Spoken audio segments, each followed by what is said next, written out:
Hello, House of Destiny. We have a very special missions update for you today, and it's all beginning with 7 children. These 7 children have received the funds needed for their heart surgeries. These are life-saving surgeries, and they will be soon headed from Uganda to India to have those surgeries. And we actually heard that this is the most complex group of heart cases that they've ever seen at once. The cardiologists have told us that most have waited so long for care that they are on the brink of not being operable. So this is like in the nick of time, these babies are being able to receive these surgeries. I just want to tell you about them. There's 7 of them, so bear with me.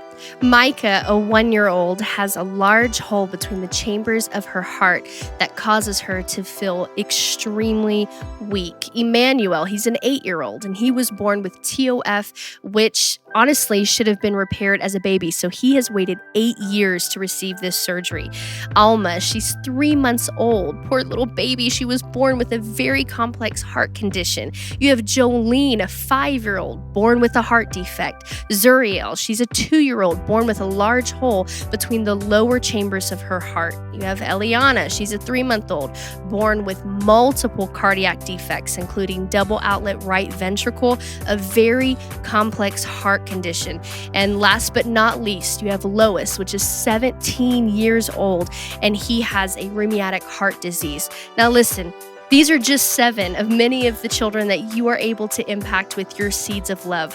If you are a partner, thank you, because your giving allowed for these 7 children to receive these surgeries. But if you're watching and you're not a partner and you want to be a partner, you want to be a part of this, I would encourage you to follow the link on your screen, become a partner. Let's continue to save lives. Let's continue to make an impact, and it all begins and ends with you. Thank you so much.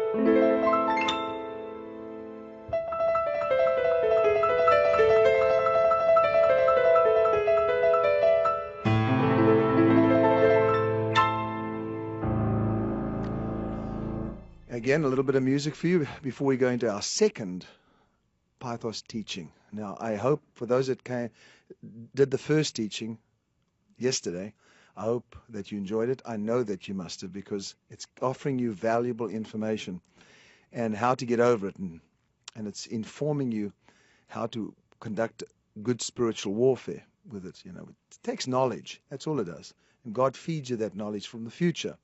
So I'm going to show you the different types of desires that are in the atmosphere and how the enemy feeds on the self-desire and wants to fan that flame so you feel really good about yourself, and tries to misguide you and direct you in another way. This spirit, as you know, is a spirit of flattery, and it flatters and it feeds you. And as you learned, or as I taught you, that spirit gets closer and closer to you as it familiarizes itself. And the only way that it can do that is and it cannot see and hear, as you know, and so it detects the chemicals in the air and the dust, which speaks of flesh. So it's always a good thing to understand that walking in the Spirit, and that's another whole deal by itself, walking in the Spirit. Many of you have not, or you don't know that I have a school. It's called the School of the Prophet. I teach many, many things like this in greater detail. And one of them is living in the Spirit, and what that really, really means. So there's a course, called Destiny. It's the 3rd season now, the School of the Prophet, and you can also join anytime you like. And just go to kimclementschool.com. Okay, so I think you're all ready. Don't forget, as I said, it's always important to participate, not just by receiving, but when the teacher teaches you, that you share good things, because they're sowing into the revelation that's coming. So during this teaching, as I did last night, you're going to have an opportunity to be able to sow during that time. Don't walk away from your computer and say, well, I don't owe anybody anything. It's not owing anybody. It's taking that responsibility, saying, I've received a revelation. I don't even want to receive it in my heart, but I want it to manifest. And that's what happens when you give. So God bless you. Enjoy it. And I'll see you tomorrow night. Hi, everybody. Good to have you with me. You're on From the Matrix with me. And I'm really happy to have you on today, because we are dealing with a very, very important subject, and that is the spirit of divination, which we've called Pythos. So if you were with me last week, you remember that I dealt with a lot of things. It's not just a matter of an enemy getting to you and being able to suffocate you. One thing I do know is that there is such a thing as spiritual breathing, and I'll show you that in the scriptures. One of the things that I'm doing on my Destiny course on the School of the Prophet, we have a lot of students, and you could become one as well. And it's very important that you be trained in the prophetic. I was just talking to my staff before this, and I said, do you know, in the 90s, I was so persecuted. I'm persecuted today as well for the prophetic words that I get, because a lot of people don't understand the way God operates. But in the 90s, it was so bad, and it's because there was no knowledge given out, not enough knowledge. We had great, great men like Prophet Bill Hammond and others that taught about the prophetic, but it just wasn't widespread enough at the time. So I'm so excited to be able to share with you the treasures that I have inside of me. Thanks. The treasures that I have inside of me that have been placed there over the many, many years of experiences and encounters, and to share them with you. So the School of the Prophet, I am dealing with destiny and the importance of you understanding not only what your destiny is, but how to get there. And one of the lectures I just did was on unbalanced breathing and how stress can cause you to lose step with the Spirit and lose your breath. I'll do a little bit of that today, because one of the ways of losing your breath is the spirit of Pythos, which we've dealt with. Before I move on to that, I want to thank you for coming on and being with me, because I get so many letters from so many people, emails, sharing on how it's blessing them. Some of them are saying, I don't even have a church at the moment, and this is my church, and this is my source of spiritual nourishment. Listen to this one quickly. Hi, Kim. My name is Eric. I just wanted to thank you for your Bible study on Tuesday nights. I've recently moved to Las Vegas. You have really been keeping my faith strong right when it seems I needed it the most. Every Tuesday night, it's like an energy boost. And till the following Tuesday night. It's amazing how every week what you talk about is almost exactly what I have been struggling and thinking about that particular week. Thank you again, and God bless, Eric. And there are many others. Eric, thank you for writing me. I really appreciate that, because it encourages me to, I need it as well, because I want to know that you are being ministered to. If some of you have no church, I encourage you to get to a church. But in reality, a lot of people don't do that, and this is a source to them. And so as I'm giving to you and giving you nourishment, so I pray that you'd reciprocate during this time, this 50 minutes that we teach, and give an offering as you would do normally in a church meeting. This is a meeting of gathering of thousands of people all over the world, in fact. So I encourage you to do that, but we'll talk about that later on. I want to get on with the word. I want to speak to you about a few things before I do. Many of you know about my friend Michael Babin, Bishop Babin from Oceanside, California, who had an incredible miracle that God gave him. I was in Los Angeles, and he was in San Diego, died 3 times, resuscitated, put on ice, in a coma, and I sent a word. In fact, I sent 2 words to him via his son and those around his bed, saying that he would come back to life, and these would be the results, and this is the timing on it. Very powerful. As a result of that, and the prayers of course, his church and the people around him, his family, he came back to life. They said he'd be a vegetable, but actually this is a living, current miracle that took place in the United States of America in 2010. Can you imagine that? 2010, one of the greatest miracles. And let's go. I'm going to speak to you today about a few things and share with you what happens when I get a revelation from the Spirit of God. 4 things that I hear when dealing with prophetic revelations, especially for someone else. Kim, what do you hear? Do you hear the voice of God clearly? Or what is it? I want to tell you something. When I'm standing in front of somebody, I am hearing various voices. There's only one voice of God, however. That voice is very striking. And it's not like you hearing me right now. It's a knowing, and it's a perception, which is important for you to understand. Remember, I said to you that the spirit of Pythos is only able to get to you by getting close to you. It's a non-venomous creature, and so it is in the spirit as well. It has to get close to you. And I spoke about a few things last time. I spoke about it familiarizing itself with you, getting close to you, then it's equalizing itself with you, and then neutralizing by squashing you. And what happens to its victims is that it swallows the victim whole head first. So the first thing you're going to be dealing with the spirit of Pythos and divination is the head. This is what he's going to play around with. He's going to make sure that he feeds you information that you want to hear. Now, what are the 4 things that I hear as a prophet when I stand in front of somebody? And so many of you have seen this in my meetings and the clarity that I have. It's not something that I go confidently into, but once I hear the voice of God, it's this clear. Man, I just know it's him and I say it. Now, there are times where I have not interpreted it correctly, and I've always been open and honest with everybody and telling you that this sometimes does happen, but it doesn't make me a false prophet. Today you'll understand what a false prophet really is, and most of you watching me right now, at some point in time in your life, there was a false prophetic word given to you, whether it was done on purpose or it was done by somebody without knowledge. It did happen, where you were fed something that was not of the Spirit of God. Okay. The 4 things that I hear, the 4 voices that I hear when I'm standing in front of an individual or a situation, number 1 is self-desire. Self-desire is what you want yourself. Okay? That's the voice that I hear.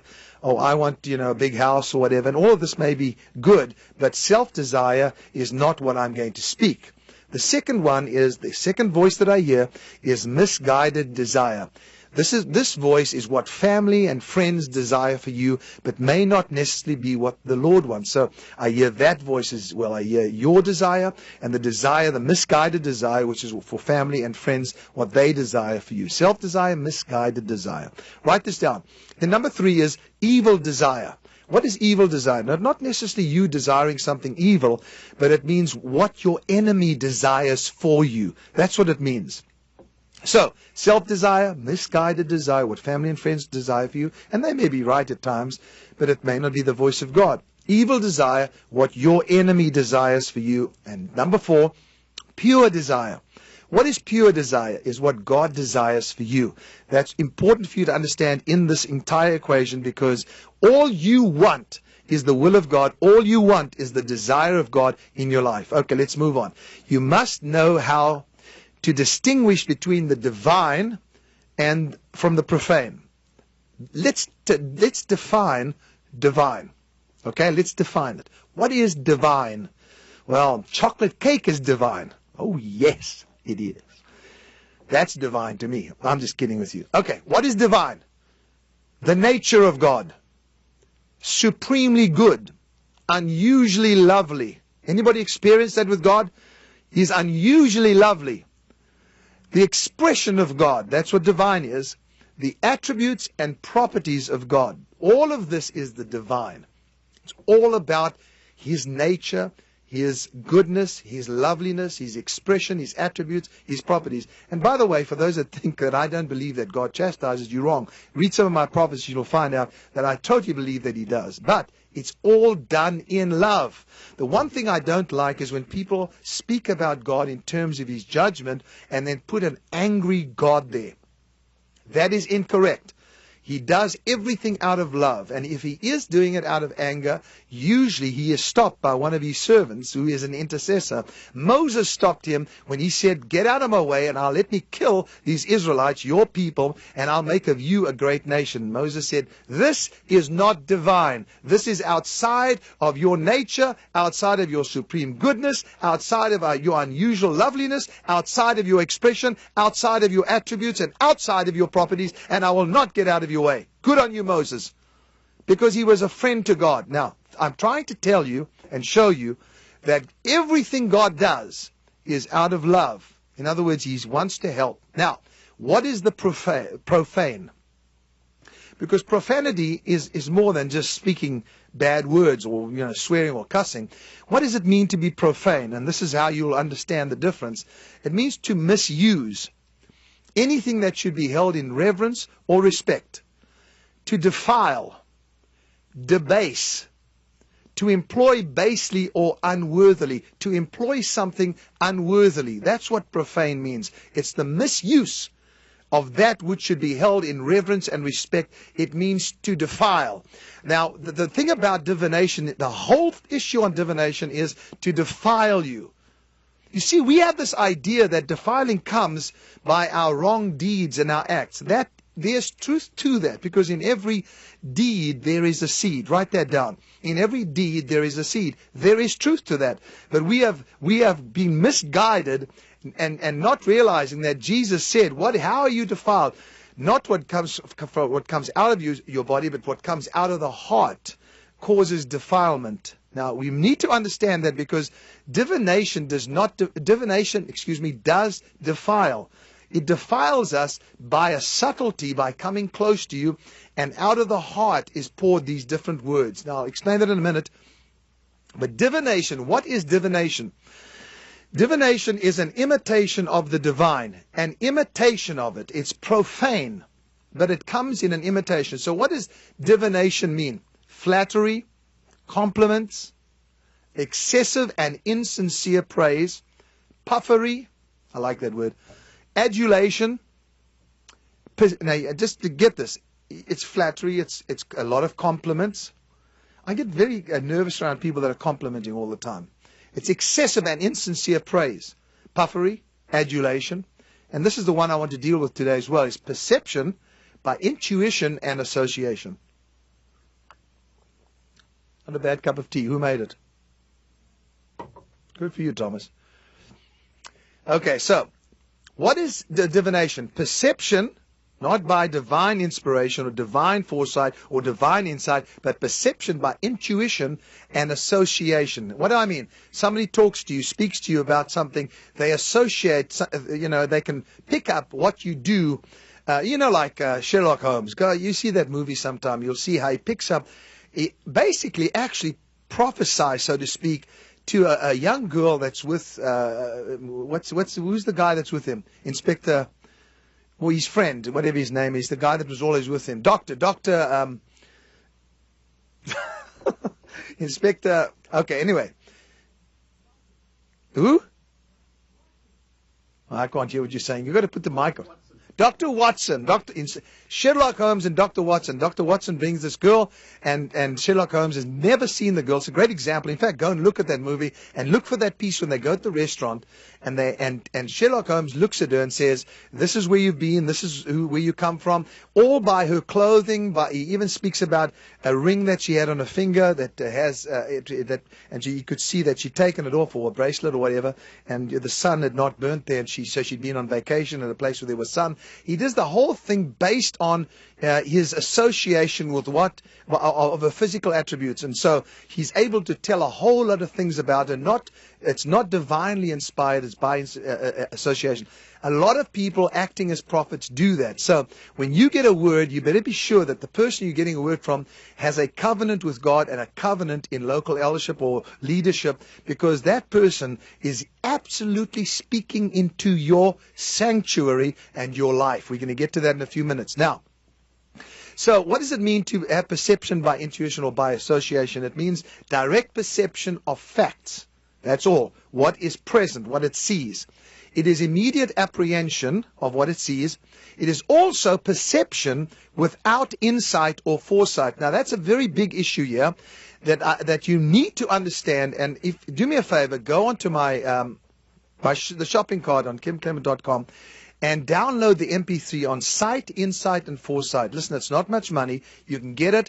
Go in. It's so powerful. It tells you how you can operate in insight and foresight. Everybody operates by sight. We see something, we believe it, because perception is reality. But we've got to also understand that perception has a divine aspect to it as well. That kind of perception is what is able to bring insight and foresight. The person or the operator of divination is the person that only goes by what they see or what they're able to detect around them, and sometimes demonically they're able to go into your memories and they're able to pick up things that are in your memory, because everybody has a memory, but the memory is the past brought into the future. And when you bring the past into the future, you're carrying a memory, and these people people are able to pick up what's in your memory. A dog died in 1995, and you were sad because your dog Sandy died. I hope that's not true. But Sandy, your dog died in 1995. It's in your memory. And what they're able to do is delve into your past, but they're not able to delve into your future. The difference between a prophet of God that is under the inspiration of insight and foresight is able to delve into your future and ignore the past. And if it does go into your past, it is to free you from it. And most people carry their past with them all the time, and they are nourished by their past. They are nourished by memories, and they don't have memories from the future. You have to have memories from the future. Why, Kim? Because you've been there. You carry the future in front of you. You're a witness to your own destiny. You go to the future, you see it, and you bring back memories because you've been there. That's another teaching altogether.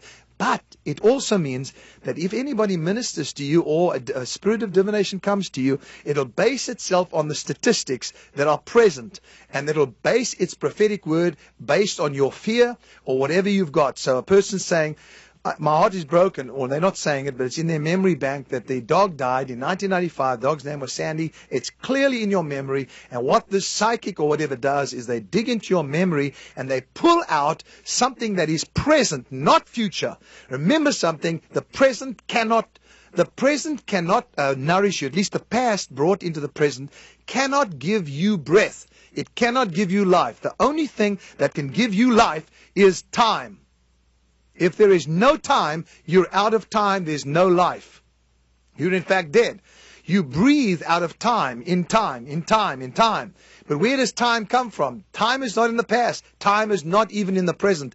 Time is in the future. And we have to understand that the enemy does not deal with the future. He deals with the past. He deals with memories, and he's able. So he's standing in front of you, and he says to you, there's a dog that died.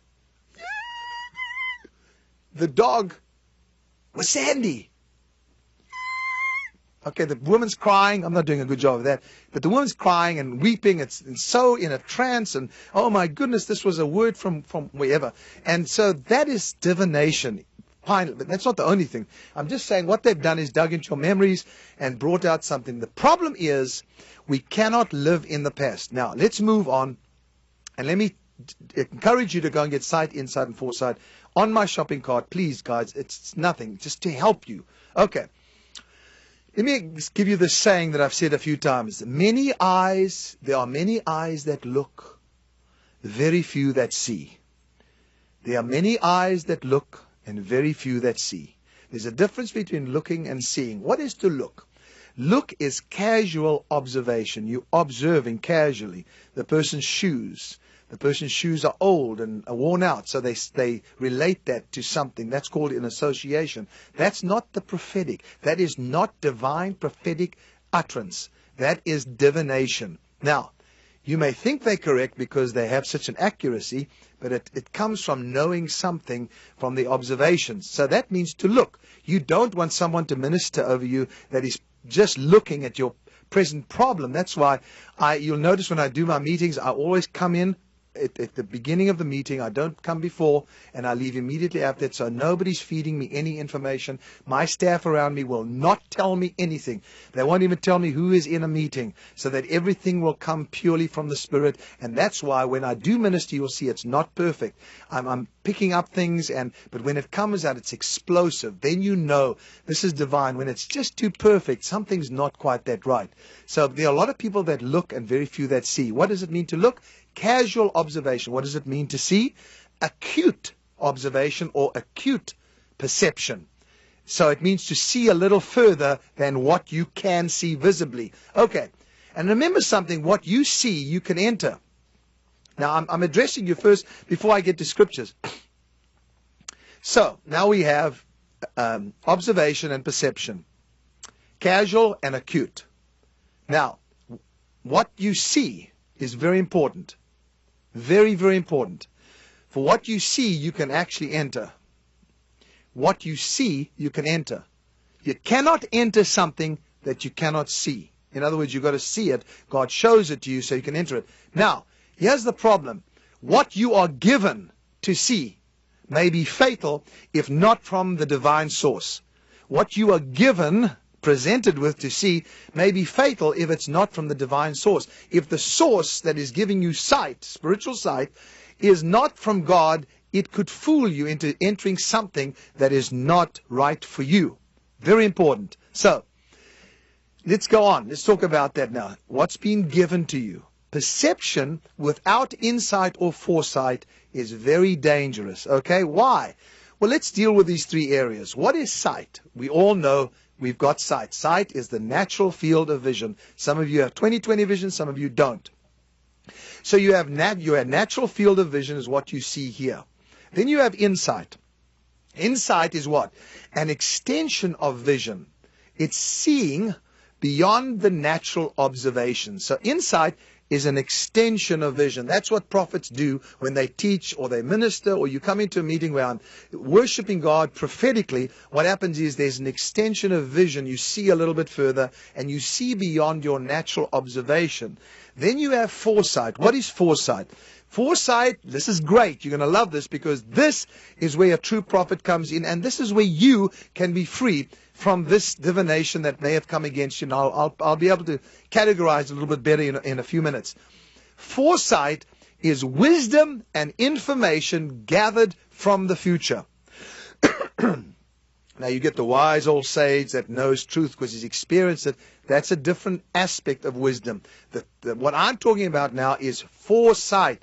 To see something, and then of course we know that he gives us providence, which is to provide us. That's where it comes from, provider, where it comes from. It provides us with information from the future. It's easy to tell something to somebody that you know and what you can see. Now let's take it further. It's all about you. You need to see further. You need to have wisdom and information to be gathered from the future. Is this crazy or what? If you spoke to the normal person in the street, they would say that's crazy, but yet they're longing for it, they're dying for it, they want it. Everybody wants to know what tomorrow holds, and God gives it in flashes and little glimpses and little pieces and puzzles. Why? Because He cannot give it all to us. You'll notice that's giving us information on the future. Every one of you has that power to receive information from the future. Now, that information is given to you. You have to activate that information. And there are various ways of doing it. You activate it with your faith. You activate it by your actions. Faith without works is dead. You activate it with your words. You activate it. What you have been given, how do you activate it? You activate it with your praise. You give Him thanks. You activate it by aligning yourself with it and preparing yourself for it, so that there's a spiritual posture that is exactly as it's supposed to be. If you've been called to be a king, then your posture should not be as a pauper, but as a king. Even though you may have no money, if what you've been shown is that you are going to come into some wealth, and that you are going to have that for the kingdom of God and use it as a legacy, whatever, then that must be the posture you take now. It actually means acting in reference to the future. And let's take a little bit of a break here, because I want to take a sip from my tea. Are you enjoying it? Okay. So, we're entering into a really nice realm now of activating what we have. So many of you have fallen. So many of you have fallen from into sin, and you've fallen, and you're blaming yourself. And of course, you took some of that action. You blame yourself many times and say, I did this and I did this. And what I'm going to deal with in one of my series is what if. Every one of us goes to that what if moment. What if I'd done this? What if I'd done that? Would I have had a better life? We're going to deal with that. But I want to say this to you, that you have to activate what comes to you. What information is given to you by God, by the future, has to be activated. And once you do that, you're able to posture yourself accordingly. And it means that if you're in a bad position now, God speaks to you in reference to your future. Can I talk about that for a minute? Because when God spoke to Abraham when he was sitting outside of his tent, Abraham was wondering, this is never going to happen. I'm 100 years of age. I'm supposed to be given a nation. And he must have been pondering on that. And the time came for God to give a word to Sarah. So he was bringing him information. And you know what Abraham did? And he was so excited. He knew it was God. And so he ran inside and he got some water. And then he said, make some bread and get some butter so that they'll stay and move from a visitation to a habitation. Then he ran and he got a good calf. calf, and he said, make this for them. And what he was doing was extending their stay. God was there, and he didn't want God to leave. He wanted the information that God had for him. And of course, he gives them this. He gives God the offering. 3 angels are standing there. He gives God the offering, and once he's done that, God says, where is your wife Sarah? He said, this time next year, at the time of life, she shall bring forth a son. So that's what happened. And now you may say, well, he knew that. He had that information already. Yes, he did. God promised him that information right from the beginning of his walk. In Genesis 12, in Genesis 13, he appears to him. But the day comes where God is going to activate that. Now, how do I know that my actions are going to change it? I promise you they are. When the time was right for that promise to come to pass, what took place? Abraham did not want that time to disappear, and so he gave God an offering. And he said, I want you to bring that word into my house now. And what happened? God deposited that word into Sarah, and of course the following year she had her son Isaac. So what am I telling you? I'm saying to you, some of you are in a difficult position, and yet you're at the place now where God is here, he's speaking to you, you know your time is right, and there's so much fear, and you need to get back. You need to start breathing again. This is all about breathing. This whole series today is about resuscitation, getting you back to life, like my friend Michael Bavin. Just take 2 minutes with me, please, because this is a very important part of what we do. I want you to pray and say, God, you know what? I want you to stay. Now you say, well, Kim, God's around all the time. But when he comes to visit you, remember something, he's there for a reason. I love when God speaks to Abraham after that. And this is after Abraham had given him water, made bread for him, and got one of his best calves and give it as an offering. God deposits the word in their house. Now listen carefully, please. God deposits the word into their house. What happens then? God speaks. The 3 angels, or it's God. So they speak and say, this is what God says. Shall we tell Abraham what we're about to do, considering that he shall become the father of nations, considering that he shall take this throughout the earth, and that he shall literally raise up a nation. Abraham hadn't done that yet, but God was speaking to Abraham in reference to the future. He wasn't saying, well, Abraham's sitting at the door of the tent and he's not done much. He was saying, I'm speaking to him in reference to the future. And I want you to know that I believe there's something about that. Because what Abraham was doing was giving in reference to the future. When you give to God, don't give in reference to your present and say, well, I don't have. You give in reference to your future. This is how I want to be in the future, and I want to give in reference to my future. And that's what I want you to do right now. And I'm going to play the piano, maybe sing a song to you, while you go to the red link there and you give a gift to God, a special gift. Say, Lord, I've been nourished, but I'm going to be free today. At the end of this broadcast, I'm going to be totally free. And go ahead and do it. Pray and ask, say, God, what do you want? What good calf can I give you? So that this visitation will extend into a habitation, and I can give not in reference to my present, but in reference to this is how I'm going to be giving one day. Go ahead and do it now. Some of you have fallen. Some of you have fallen right onto your knees. Some of you have stumbled.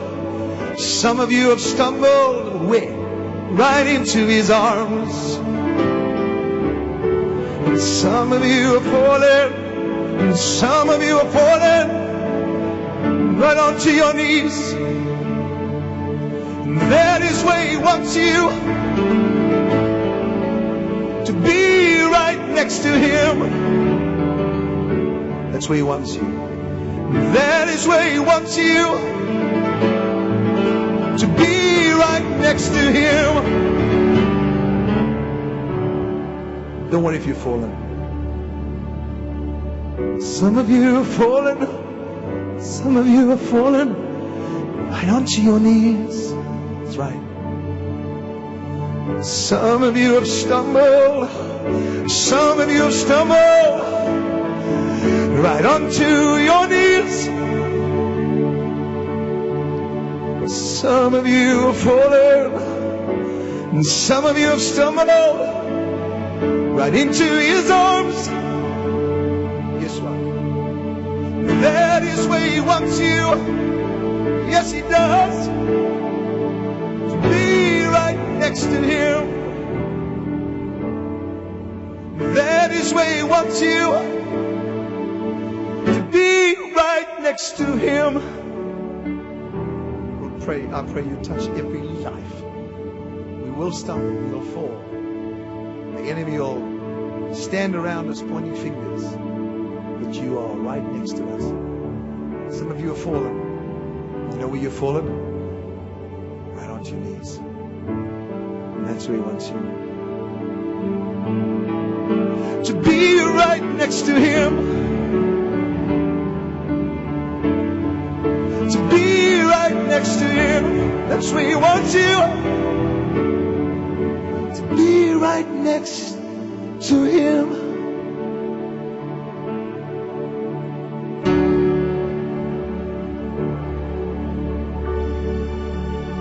It's okay to fall. Thank you for these offerings that you've brought in today, Lord. Even though it's given to a ministry to use, Father, I pray that you take this offering and receive it from their hands. And everything I'm speaking today, release them.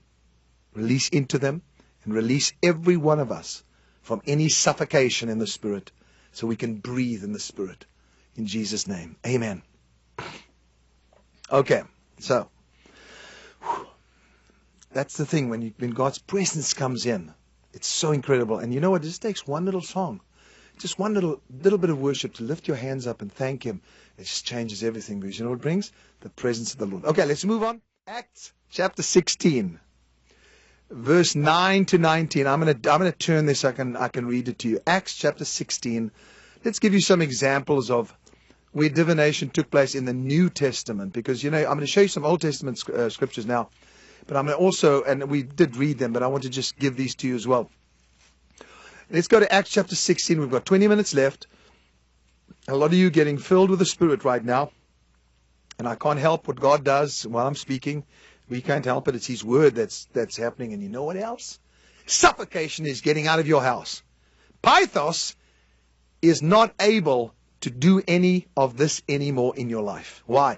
Knowledge. Knowledge is power. When you understand and if you can find that culprit, remember you can tread on serpents. You can tread on them. This one will be trodden on today. Okay. Acts chapter 16. Let's talk about what happened here with Paul. For so many of you that have read this before, I want you to look at this. Acts 16 verse 7. After they had come to Mysia, they tried to go into Bithynia. I'm acting like I know all these big words. But the Spirit did not permit them. So they were on a journey, thinking they were going to the right place. And one of the versions says the Spirit of Jesus did not permit them. The other version says the Spirit of Jesus resisted them. Now, I've had that experience before. I'm on my way to a city, and the Spirit resists me and says, you can't go, you know. But Lord, you were leading me. That's okay. God is, remember, the King of time and space. He knows what's going on in the realms of the demonic, and he has to deal with something in another city. So passing by Mysia, they came to Troas. Troas is another city. And a vision appeared to Paul in the night, and a man of Macedonia stood and pleaded with him, saying, come over to Macedonia and help us. Now, after he had seen the vision, immediately we sought to go to Macedonia, concluding that the Lord had called us to preach the gospel. Did you know they had to come to conclusions as life went on? So there was a certain spontaneity, because the present is instantaneous. It's something that just happens, and so the present is instantaneous, and so they decided that this is what we should be doing. So therefore, sailing from Troas, we ran a straight course to Samothrace, and then next day we came to Neapolis. Okay, now they've come to these cities, and while they're in the city, a woman that loves God is baptized in her household, and she persuades Paul and the guys to stay in their house, and she supports them. Now, here's the thing I want you to see is Acts chapter 16, verse 16. Now it happened as we went to prayer. that a certain slave girl possessed with a spirit of divination, there it is right there, met us.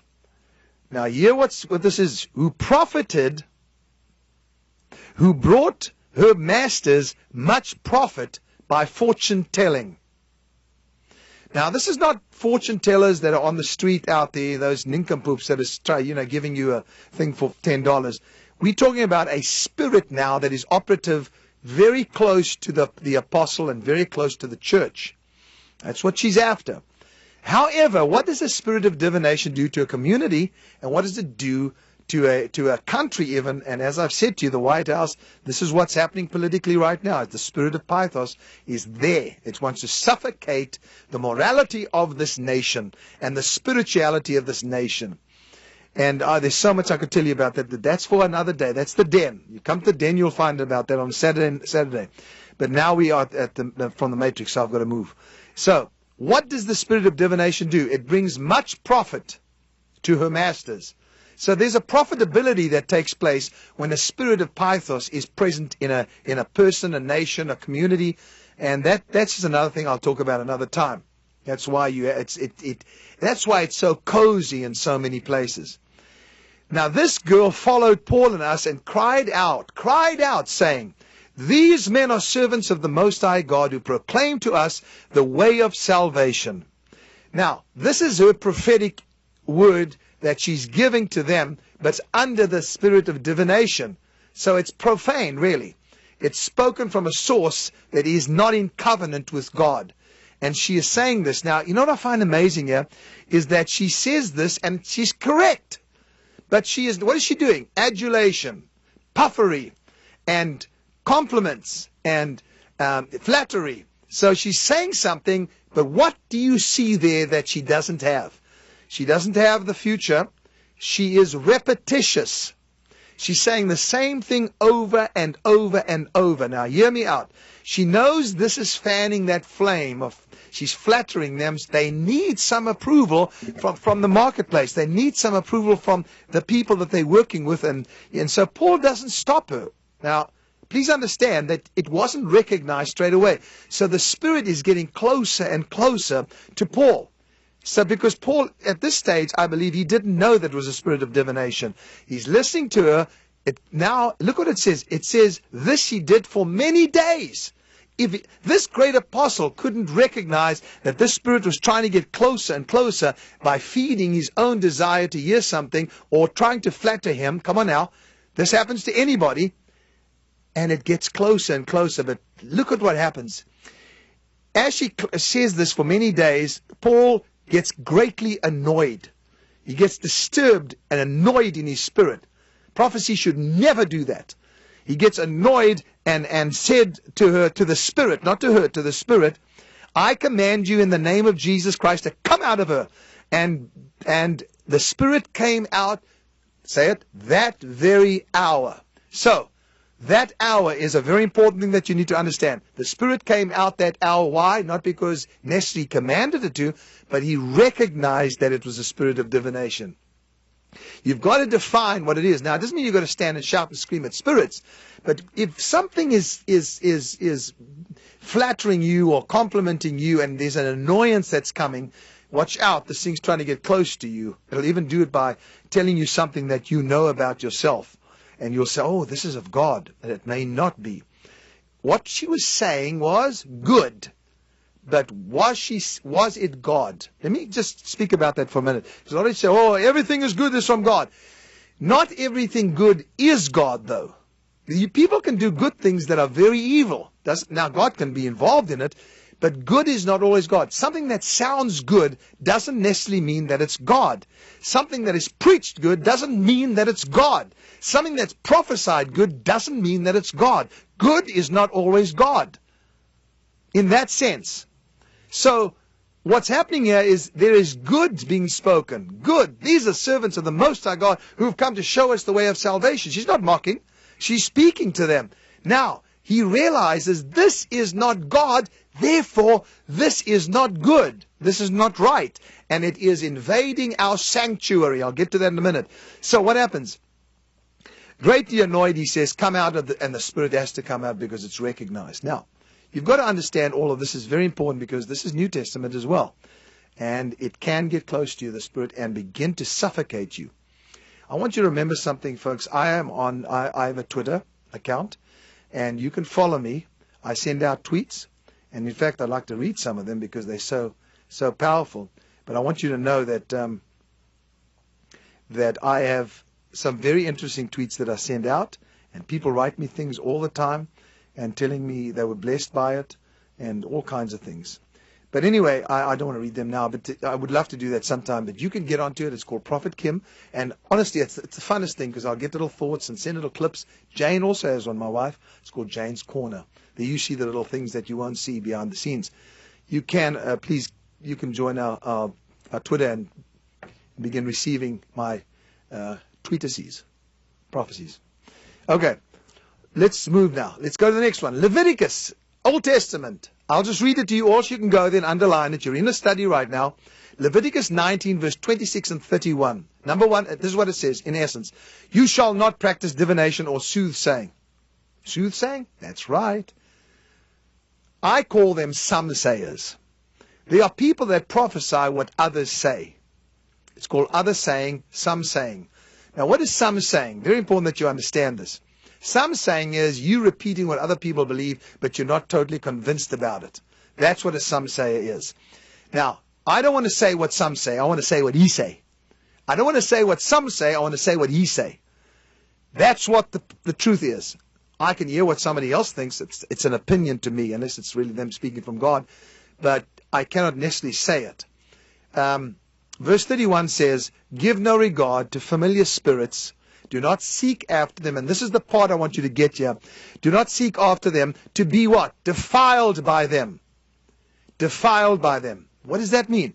It means the whole thing about familiarity or familiar spirits and divination is it's familiar. It gets close to you.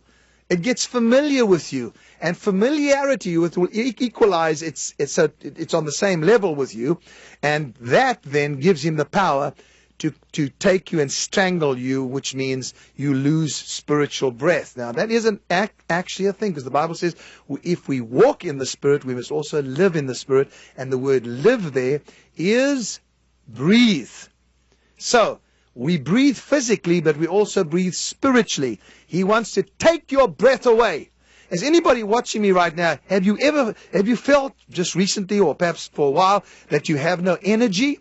Have you felt that it's almost difficult to cope with it? And what he's done is, and I teach this in my lecture, and you can get onto it if you want. And it's the Destiny course that I'm on, the School of the Prophet. You can go there as well and hit the link and join and become a student. But I teach in great depth about how the Spirit operates by giving you anxiety. And so what he does is he's consuming of you, is messing around with your brain, with your mind, and feeding you stuff. And once he's got enough of that in you, he's able to swallow, and not literally, of course, we know that, but he suffocates you, and you suffocate. I feel, I'm not going to do this. I'm not going to make this. It's, well, what am I going to do? I don't have enough time. You don't have enough time? Who told you that? Where is time? Time is in the future. One of the greatest causes of anxiety is, I don't have enough time. Where do you get your time from? You get your time from the future. You don't get it from the past. You can't borrow it back. But there is such a thing, which I'll teach another time, called the redemption of time, where God can redeem your time. There can be a redemption of time. Only God can do it, though. And that's the good news. If you lost an opportunity, God can redeem that back for you. Purchase it back. That's the power of a sovereign God we serve. I hope that helped you. So, Kim, are you saying to me that I can spiritually stop breathing? Absolutely. Your spirit had to come to life. Remember when you gave your life to Christ and you were born again? What happened? Your spirit came back to life. Your spirit was dead in sin. Now it's alive, but it's just like you and I. It has to be nourished and it has to breathe. If you get out of breath, if you have a lung disease, you get out of breath, what happens? You slow down. So if it can take your breath away, what does it do? Slow you down so there is no time. Please understand this. Now, in Matthew chapter 4, when Jesus is taken up for the temptation, what happens? What happens? He is tempted with three things, but the one thing that the devil says is about the bread that he must turn. The stones he must turn to bread, excuse me. And Jesus says, man shall not live. That word live is breathe. Man shall not breathe. And he's talking about spiritual, because I'll explain what those words mean. By bread alone, which is natural nourishment. So he's not able to survive just on what is present. But he lives and breathes by every word that proceeds out the mouth of God. Not just written word, but words that proceed out the mouth of God. What does that word breathe? Man shall not live, man shall not breathe alone by natural nourishment. That word breathe, I'm going to break them up into three different Greek words. Okay, very quickly. Theonuo, which means breathe with God. God will cause you to breathe with him. There's a pace that you go at. Okay, I'll teach this in great depth in my lectures. Okay? Breathing with God. If you hold your breath, what happens? I don't know, I've never done it. But when my kids were small, they used to do it sometimes. Caleb did that once. He held his breath to try and spite us for something when he was a kid, and he started going blue. And I said, well, you're going to have to breathe sometime. But anyway, breathe with God. Don't rush. Don't get upset. Don't get uptight. Suko, the next word for breathe, live, is spirit breath. The Spirit provides you with oxygen, spiritual oxygen. The Spirit provides you with breath. How? By every word that proceeds out of the mouth of God. When God speaks to you, you begin to breathe. That's why it's important not only to read this word. Please, don't get me wrong. You must read this word. But God speaks as well, and he speaks out of this word, but listen to him. When you go to a meeting, when you hear somebody teaching, words that are coming out of God's mouth, and specifically prophets, when they prophesy life, you are getting breath so you can move with God. Then the other word is zoe nuo. Zoe nuo means to make alive. In other words, when God breathes through you and your spirit is breathing with God, you're able to open your mouth and make alive. Speak and things will come to life.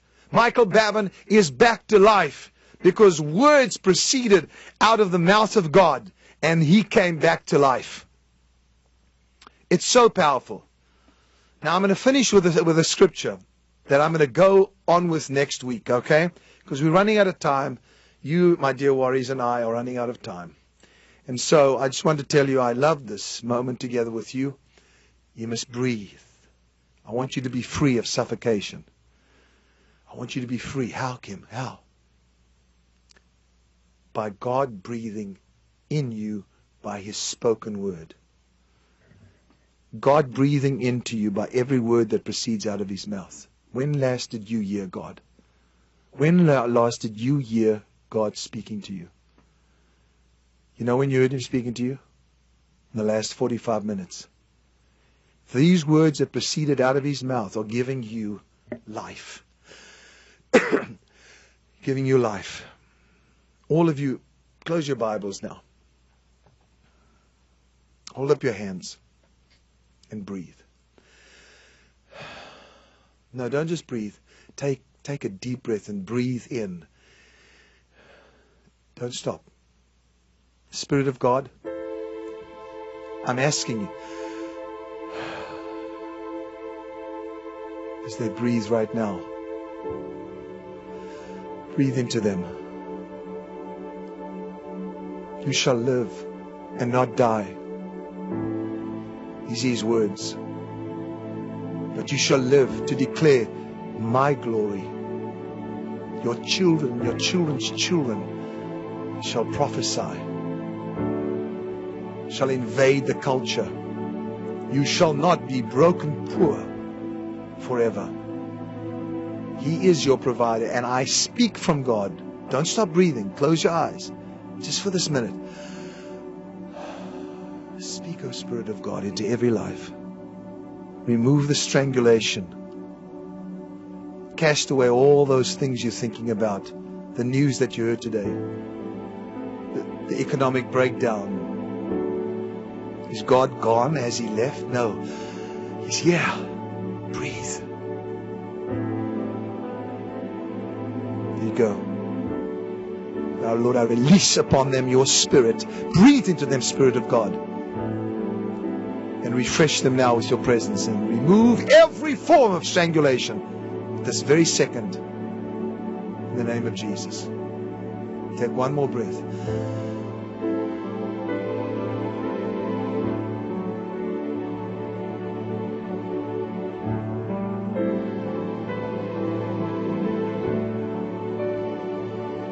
Thank you so much. You've received something now. Let's wrap this up if you haven't done this to the meeting. And go to that donation button and give an offering to God. It's the only way I can do it, so you can connect with Him and support us so we can get this out to the rest of the world. Thank you for doing that. I love you very much. Over 40 years ago, Kim and I embarked on a ministry journey that has now become a global network through the power of the internet. As part of this pioneering work, we are gathering people from all over the world to worship together, grow in our faith, and inspire hope through an uplifting message.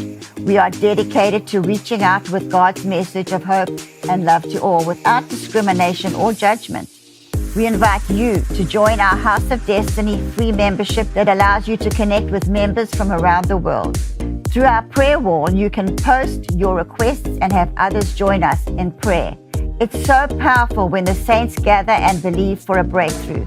We invite you to join today. Simply click the online church login and sign up. We are here for you, and we have worked hard to provide the resources and tools to help you grow in your faith. Join us today and be part of a community that inspires hope, brings restoration to life, and often healing from the past. Together, we can make a difference, and we thank you for your ongoing support.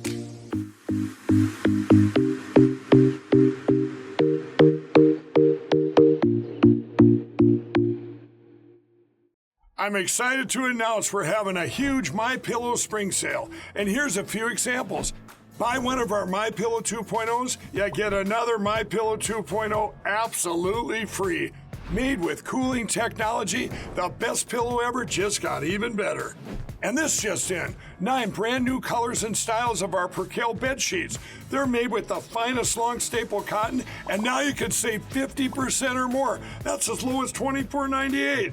And for the first time this year, I'm bringing you our My Slippers and Sandals for as low as $25 a pair. So go to MyPillow.com or call the number on your screen. Use your promo code to get your MyPillow 2.0s.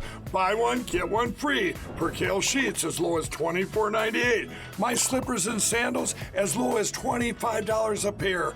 And for a limited time, when you order $75 or more, your entire order ships absolutely free. We here at the House of Destiny are partnering with you to let our viewers, of course, know about your company. It's Beverly Hills Precious Metal. Andrew, explain how that works. So I'll walk you through it right now. So if you go to bh-pm.com, right there on the homepage, you'll see a form that you could fill out. And that form is very important in letting us know how we can help you. So you just put in your first name, last name, email address, phone number. There's a section that says, how did you hear about us? And in there, put Kim Clement.